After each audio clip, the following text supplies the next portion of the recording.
Harper!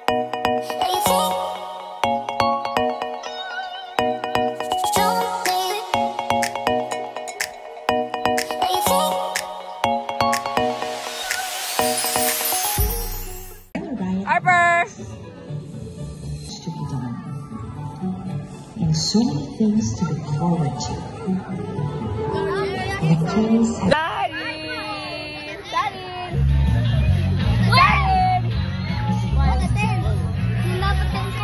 Ay, galing. Where's Harper? Playing na. Hi! Hello! Nakakaloka. Yung anak ko na introvert. Ayan. Nakakulong siya sa tent. Ayaw niya makipaglaro. Yun ang anak ko na introvert. At ayun ang extrovert ko na anak. Nakikipag-friends. Ang dami niyang friends. Tsaka si Kalel. Asa si Kalel? Yan si Kalel. Pagala-gala. Hi! Hi!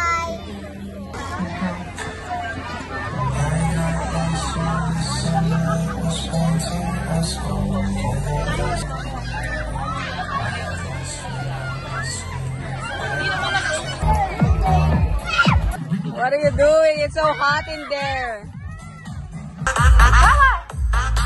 Stop! Happy birthday, exercise!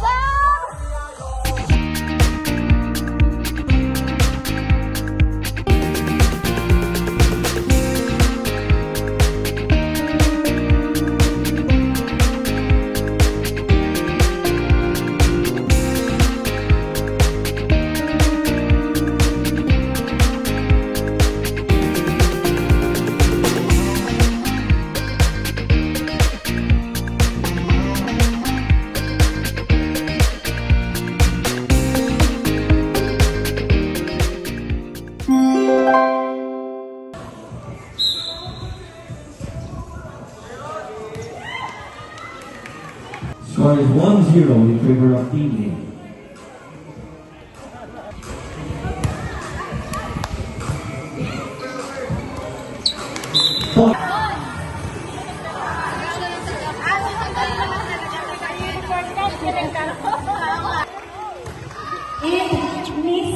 To complete our mythical six, it's Mrs. Roslyn Tan. To have to award our students who played for this tournament. We are choosing one best player among us. Okay. Maybe like one last picture for everyone. Alumni who participated. Akalain mo yun, first place kami. Group picture.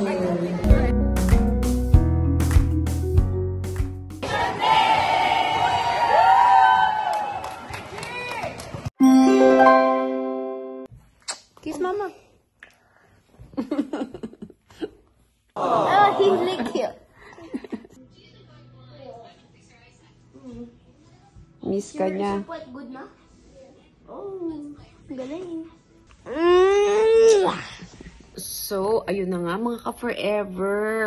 Napagod ang lola mo ngayon. Alam nyo ba, 20 years akong hindi nag-volleyball. Tapos nag-volleyball ulit ako kanina.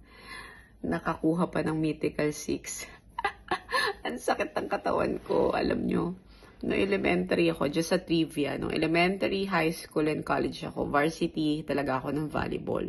But since 16 years old pa lang, I have to work and I didn't finish my college because mahirap lang kami. Siyempre, walang pang-aral. I have to work. So, hindi natuloy yung pangarap ko na maging parang, alam mo na yun, parang volleyball player katulad ng mga friends ko na sa Melissa Gohing, si Phil, Mama Phil, Phil Cayetano, Michelle Gumabaw, yung mga friends ko nun.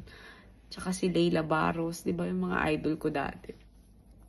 Hindi ako naging ganun. But you know, I know that God has better plans for me. And yet, look at His plans are better than mine. Kasi kung natuloy ako mag-volleyball siguro, wala akong Kalel Harper sa Rintash, no? So, ayun lang, guys. Nag-enjoy ako at above all, nag-enjoy yung mga anak ko sa bonding. And, ayun. So, wala si Rico kasi busy siya sa guestings. Marami silang guestings ngayon and meron silang pinaghahandaan na final sa PSL. And syempre, nandun siya sa HQ. Ako naman, nag-break muna ako dun kasi I have to prioritize my kids.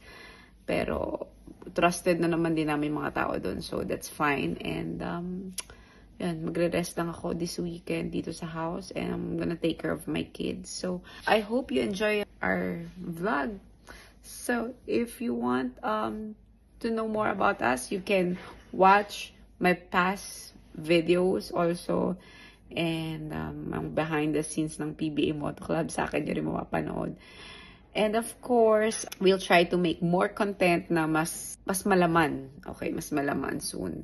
Kasi overwhelmed ako dun sa gusto nyo pala yung mga parang love story namin ni Rico, mga truth or dare.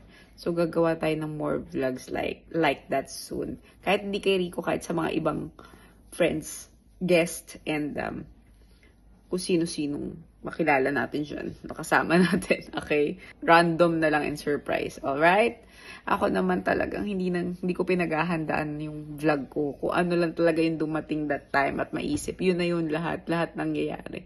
Walang preparation. But we'll try to really, to intentionally create content for all of you, okay? So, good night everyone and happy weekend. God bless you.